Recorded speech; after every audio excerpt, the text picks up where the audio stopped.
नमस्कार। आज हम लोग देखेंगे वीर सावरकर जी के बारे में, क्योंकि हाल ही में राहुल गांधी ने कुछ उल्टा-सुल्टा बयान दिया है।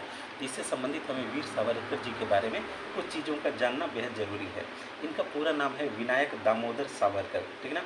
इनका जो जन्म है नासिक ज़िले के भागुर गाँव में हुआ था 28 मई 1883 में, एवं इनकी मृत्यु जो है 26 फरवरी 1966 ईस्वी में हुई थी।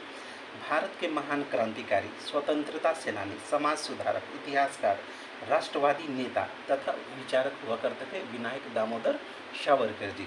इसके अलावा उन्हें अक्सर लोग स्वतंत्रता वीर और वीर सावरकर के नाम से भी संबोधित किया करते थे। हिंदू राष्ट्रवाद की जो राजनीतिक विचारधारा को विकसित करने का सबसे बड़ा श्रेय अगर किसी को जाता है तो सावरकर जी को जाता है। फिर से बता देता हूँ, हिंदू राष्ट्रवाद की जो राजनीतिक विचारधारा है, जिसे हिंदुत्व के नाम से भी जाना जाता है, तो इसको विकसित करने का सबसे बड़ा श्रेय अगर जाता था तो सावरकर जी को जाता था। वे एक सफल वकील भी थे, राजनीतिज्ञ भी थे, कवि भी थे, लेखक भी थे और नाटककार भी थे, ठीक ना? उन्होंने जो परिवर्तित हिंदुओं के लिए हिंदू धर्म में वापस लौटने हेतु सतत प्रयास भी किए एवं इनके लिए इसके लिए, ठीक ना, आंदोलन भी उन्होंने चलाए थे। उन्होंने भारत की जो सामूहिक हिंदू पहचान के लिए, हिंदू पहचान को बनाने के लिए हिंदुत्व शब्द को गढ़ा था। उन्होंने इस शब्द को गढ़ा था, ठीक है। और ये जो शब्द है हिंदुत्व, अगर आप आनंद मठ विक्रमचंद चट्टोपाध्याय जी का है तो वहीं से इसकी उत्पत्ति भी होती है, ठीक है। लेकिन इसको सबसे पहले जो पहचान है वो सावरकर जी ने दिया था। उनके जो राजनीतिक दर्शन में, यानी सावरकर जी के जो राजनीतिक दर्शन है उसमें उपयोगितावाद, ठीक ना, ये सब क्या है, विचारधारा है, ठीक है। उपयोगितावाद, तर्कवाद, प्रत्यक्षवाद, मानवतावाद, सार्वभौमिकतावाद, व्यवहारिकतावाद और यथार्थवाद के तत्व विद्यमान थे। सावरकर जो है एक कट्टर तक बुद्धि प्रकृति के व्यक्ति थे। अब यहाँ पे इनकी जो कुछ कार्य हैं उनको हम लोग देखेंगे। इन्होंने मित्र मेलों का आयोजन किया। मित्र मेलों में जो अंग्रेजों के शासन के दौरान जो नवयुवक हुआ करते थे, वहाँ पे क्रांतिकारी प्रशिक्षण लिया करते थे कि बम बनाने की तकनीक, उड़ाने की तकनीक, इन सभी चीज़ों का प्रशिक्षण लिया करते थे। इसको कहा जाता था मित्र मेला।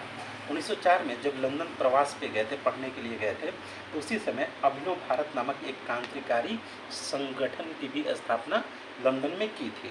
वहीं से रूसी क्रांतिकारी जितने भी हुआ थे उनसे वो बहुत ज़्यादा प्रभावित थे और उन्होंने 1857 ईस्वी क्रांति को भारत की स्वतंत्रता का प्रथम युद्ध कहा था। सावरकर पहले ऐसे व्यक्ति थे जो 1857 की जो क्रांति थी उसको भारत के स्वतंत्रता का प्रथम युद्ध कहा। उन्होंने पुस्तक the Indian war of independence भी उन्होंने लिखी थी, जिसके प्रकाशन में बहुत समस्या आई थी, लेकिन अंततः वह उसे प्रकाशित करवा दिए थे, ठीक ना। अब इसके बाद देखेंगे कि फ्री इंडिया सोसाइटी का भी उन्होंने यहाँ पे निर्माण करवाया था, ठीक ना। फ्री इंडिया सोसाइटी का निर्माण भी सावरकर जी ने किया था। सावरकर जी को अंग्रेजों ने दो आजीवन कारावास दिया, दो बार आजीवन कारावास की सज़ा सुनाई थी। समझ लीजिए, दो बार। और इतिहास का ऐसा संभवतः पहला ऐसे व्यक्ति थे जिनको दो बार आजीवन कारावास की सज़ा सुनाई गई थी। क्यों?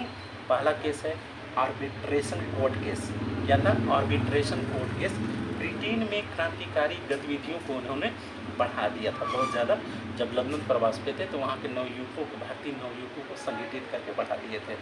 इसके अलावा दूसरा केस है नासिक जिले के जो कलेक्टर था जैक्सन की हत्या के लिए नासिक षड्यंत्र कांड, 7 अप्रैल 1911 को, ठीक ना, इनको काला पानी की यहाँ सज़ा सुनाई गई थी, क्योंकि नासिक का जो जिला कलेक्टर उसकी जैक्सन थी, उसकी हत्या का इन पर दोष मढ़ा गया था।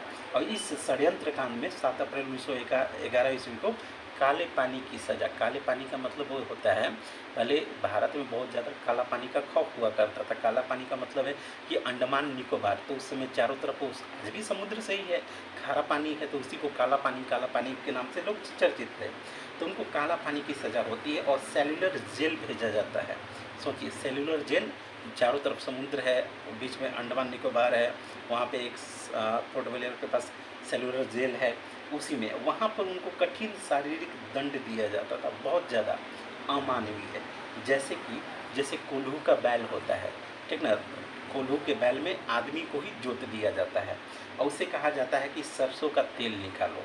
इतनी मुश्किल काम है। नारियल के जो छिलके हैं उससे नारियल के तेल निकालने की कठिन सज़ा दी जाती थी। इसके अलावा अंडमान निकोबार के जंगलों को साफ करवाया जाता था। जितने भी वहाँ पे दलदली पहाड़ी इलाके हैं, भूमि है, उसको समतल कराने का जो कार्य था, इन आजीवन जो कारावास की जिन्हें सज़ा होती थी उनके द्वारा, उन कैदियों के द्वारा किया जाता था। नहीं करने पे बेतों से, कोड़ों से घंटों तक मारा जाता था। जमकर 16-18 घंटे तक उनसे काम कराया जाता था। भरपेट भोजन तो स्वाभाविक सी बात है कि नहीं होगी।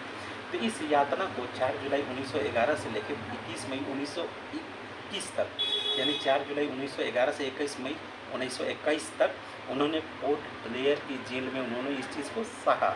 ठीक ना। अब फिर यहाँ पे वो समझ गए थे कि इस तरह से ज़िंदगी बर्बाद हो जाएगी, इसलिए थोड़ा सा आत्मसमर्पण करने की मुद्रा में आए, समझदारी से काम करते हुए। फिर 1920 ईस्वी में सरदार वल्लभ भाई पटेल जी और तिलक जी के कहने पर, ठीक ना, अंग्रेज़ों को उन्होंने समझाया इन दोनों ने कि अब सावरकर जी ब्रिटिश कानून को नहीं तोड़ेंगे, विद्रोह नहीं करेंगे। इसी शर्त पे इनकी रिहाई होती है 1921 ईस्वी में। ठीक ना।